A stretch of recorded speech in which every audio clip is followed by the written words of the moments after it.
अस्सलामुअलैकुम dear friends. अभी हम एक बहुत ही इम्पोर्टेंट ब्रीफ जो है वो जर्मन लैंग्वेज का पढ़ेंगे। ये B1 का ब्रीफ है। It's a very important brief. ये अक्सर एग्ज़ाम में आ चुका है, ठीक है। और ब्रीफ इस तरह है कि आप एक किराए के घर पे रहते हैं, वहाँ पे आपको कुछ प्रॉब्लम्स हैं। आपने उन प्रॉब्लम्स को अपने मालिक मकान को लिखना है और उससे रिक्वेस्ट करनी है कि वो जितनी जल्दी हो सके इनको हल करे, ठीक है। तो इसका तर्जमा आपकी आसानी के लिए, इस ब्रीफ का तर्जमा आपके लिए नीचे उर्दू में भी लिख दिया गया है ताकि आप इसको अच्छी तरह से अंडरस्टैंड कर सकें, ठीक है। ओके, सबसे पहले आप लिखेंगे ज़ेय गेहेट हेशनाइडर, ठीक है। उसका नाम लिखेंगे। फिर आप कहेंगे इश शराइबे ईनन दीजन ब्रीफ, मैं आपको ये ख़त लिख रहा हूँ। वाइल इश आइन प्रॉब्लम इम मीत हाउस हाबे, क्योंकि मुझे किराए के मकान में एक मसला है, ठीक है। इन माइनम मीत फितराग स्टेट, मेरे किराए के मुआहदे में लिखा है 10 के वियर 10 ट्रेपन हाउस पुट्सन म्यूसन, के हमें घर की जो सीढ़ियां हैं उनको साफ करना है।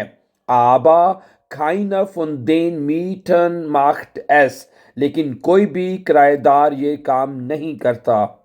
Ich habe mit vielen Nachbarn darüber gesprochen. मैंने बहुत सारे हमसायों से इसके बारे में बात की है। aber leider ohne Erfolg, लेकिन बदकिस्मती से कोई भी फ़ायदा नहीं हुआ। Derzeit putze ich nur das Treppenhaus. फिलहाल मैं ही सीढ़ियाँ साफ कर रहा हूँ। for meiner Wohnung, अपनी अपार्टमेंट के सामने से। Das ist leider nicht alles. बस बदकिस्मती से ये सब कुछ यही नहीं, सिर्फ यही नहीं हो रहा। vielen Nachbarn sind in der Nacht sehr laut. बहुत सारे हमसाये रात को बहुत शोर करते हैं। und manche stellen ihre Fahrräder im Treppenhaus ab, और कुछ अपनी साइकिलें सीढ़ियों में जो है वो खड़ी कर देते हैं या रख देते हैं। Das ist ärgerlich, ये बहुत परेशान कुन है। Und daher habe ich eine Bitte an Sie, इसलिए मेरी आपसे एक दरख्वास्त है। Könnten Sie bitte mit den Mietern sprechen, क्या आप बराए मेहरबानी जो किराएदार हैं उनसे बात कर सकते हैं। उन Lösungen für diese Probleme finden, और इनके मसाइल का हल निकाल सकते हैं। Vielen Dank für Ihre Mühe, आपकी मेहनत का बहुत शुक्रिया। Mit freundlich Grüßen, नेक तमन्नाओं के साथ, जूलियन विक्टर, जिन्होंने अपना नाम आखिर पे आप लिख देंगे, ठीक है।